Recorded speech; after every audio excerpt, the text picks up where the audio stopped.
Well, security at the Charleston International Airport is under fire now from South Carolina's 1st District Congresswoman Nancy Mace, and she's also seeking the Republican nomination for governor. We've invited security expert Phil Carter to join us now. He's a consultant, he's with Sierra Consulting, but we want to talk about some of the special measures, Phil, that are or are not in place when we're looking at protection of government officials. So the Congresswoman is complaining that when she arrived at Charleston International Airport, this was just before dawn on Thursday morning, she says there was no security detail waiting on her at the curb as she had requested. So our question is, you're former law enforcement, you've served at the county level, you've served at the federal level, you now do private security consulting.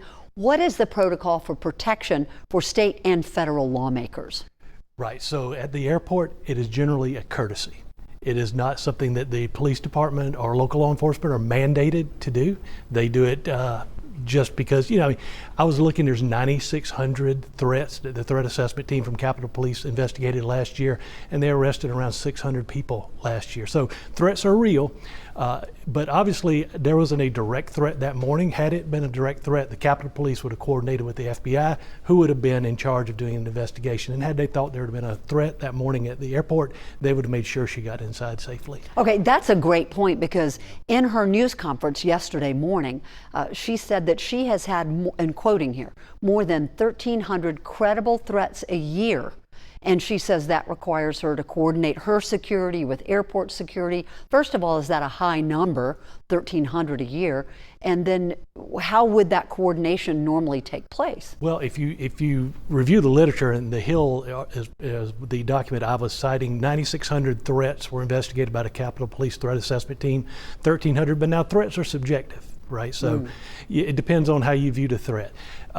Now, she is correct, and she has to be careful, right? There are people everywhere, people that love her, people that hate her, and that's with all politicians, and you do have to be careful.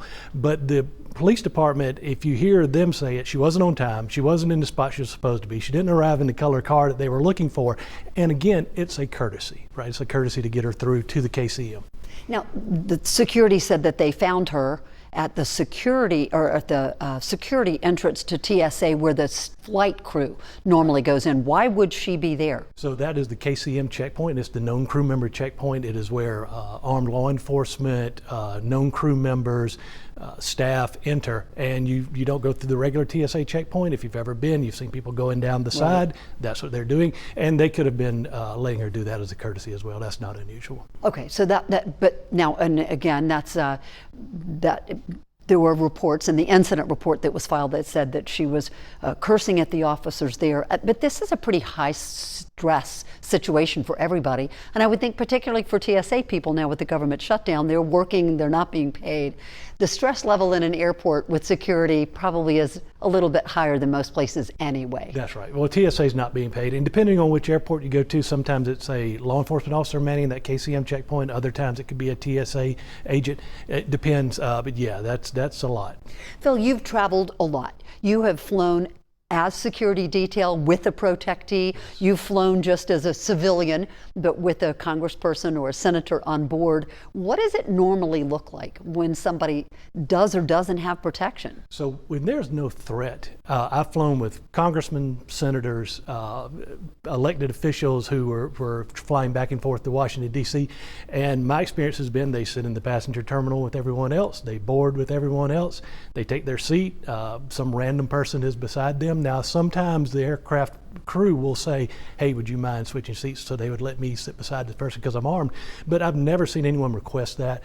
So generally, they're just like other people. I actually had one time say, hey, follow me out in my car, and he was parked in the garage, and he wanted to show me a new truck box he had installed. So, so it was less for protection and more about showing something off. It just, they will go to baggage claim just like everyone else, just normal people.